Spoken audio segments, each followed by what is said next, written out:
dalam kajian tasawuf.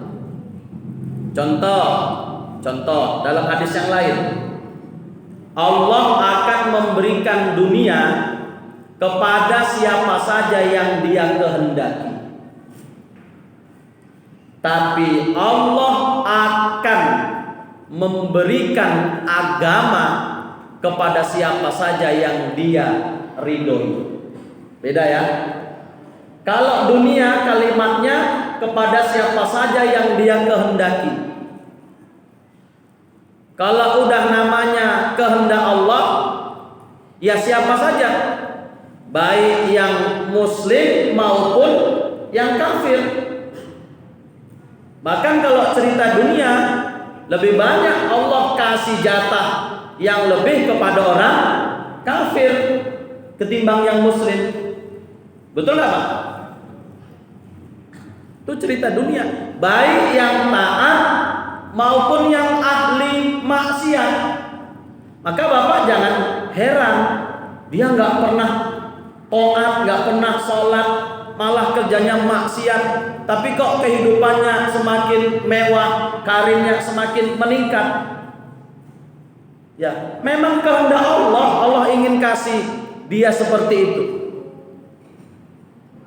Makanya ingat, Allah akan memberikan dunia kepada siapa saja yang Dia kehendaki, mau yang mukmin, mau yang kafir, mau yang taat ataupun yang tidak, Allah kasih sesuai dengan kehendaknya. Tapi Allah akan memberikan agama kepada siapa saja yang Dia ridhoi. Nah, ini biarlah dunia kita nggak kita miliki, umpama ini jalan terakhir lah, ini ya jalan terakhir. Ya kalau bisa dunia beserta akhirat pun kita miliki dua-duanya, kan begitu. Tapi jalan terakhir lah, andai dunia pun tak kita miliki dalam arti mewah, ada satu lagi, akhirat berupa agama, itu yang masih bisa kita dapatkan. Dengan agama insya Allah akan Allah ridhoi. Tingkatan ridho beda Pak, lebih tinggi daripada tingkatan kehendak. Contoh, kafirnya Abu Lahab, kafirnya Abu Jahal, itu kehendak Allah tidak? Kehendak Allah. Atau nggak usah jauh-jauh lah, andai ada orang di tengah-tengah masyarakat kita dari muslim tiba-tiba menjadi kafir, itu kehendak Allah tidak? Kehendak Allah. Tapi apakah kehendaknya itu diridhoi Allah?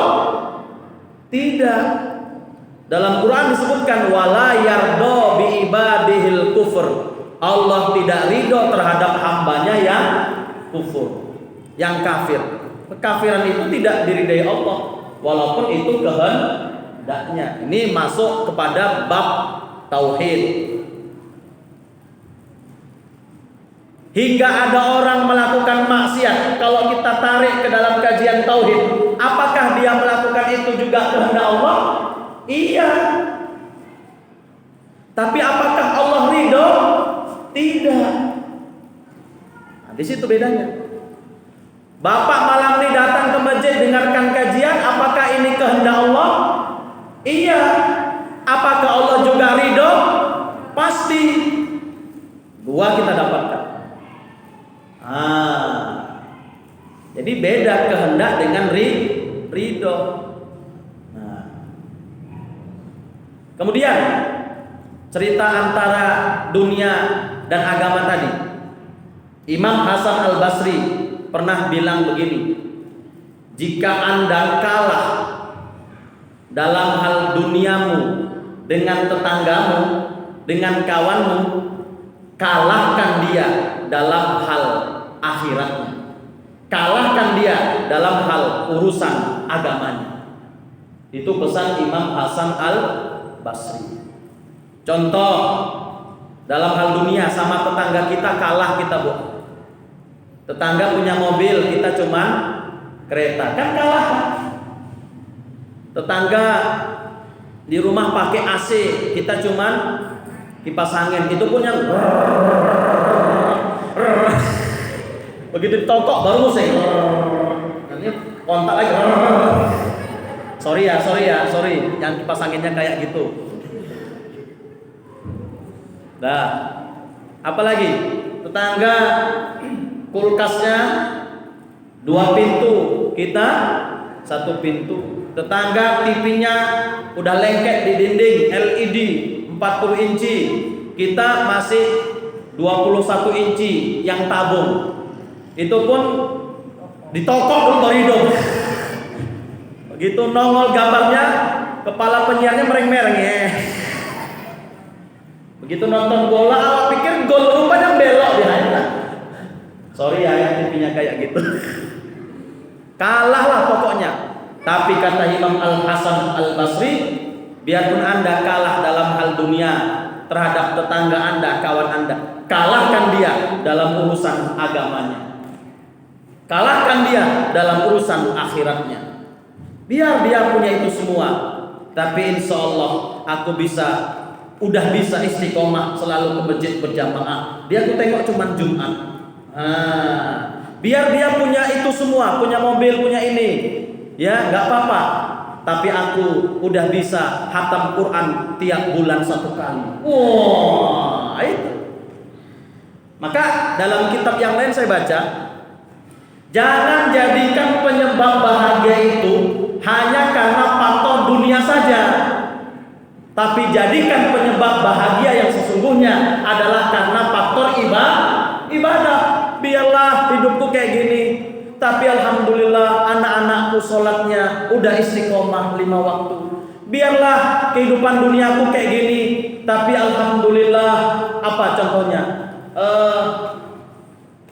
Duhaku udah terjaga, witirku udah aman. Alhamdulillah, itu sudah satu bentuk kebahagiaan tersendiri untukku.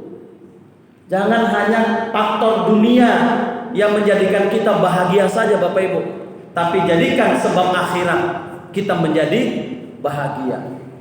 Biarlah anakku gak ada yang jadi menteri, gak ada yang jadi pengusaha, gak ada yang jadi pejabat eselon berapalah kira-kira, gak ada yang jadi apalagi kapolsek macam lah, biarlah. Tapi alhamdulillah anakku 7-7-nya semuanya rajin sholat. Itu sebab bahagia yang sesungguhnya Pak. Bukan karena semata-mata dunia. Setuju Bu? Cuman kalau dapat dua-duanya ini baru mantap. Udah pengusaha rajin sholat, ya kan? Udah jadi pejabat rajin sholat. Pokoknya jadi orang sukses rajin sholat. Nah, itu betul-betul karunia Allah lah untuk dia. Nah, kalau bisa dapatkan yang itu alhamdulillah. Tapi jika tidak, jadikan sebab ibadah menjadi sebab kita bahagia, bukan semata-mata karena sebab persoalan dunia.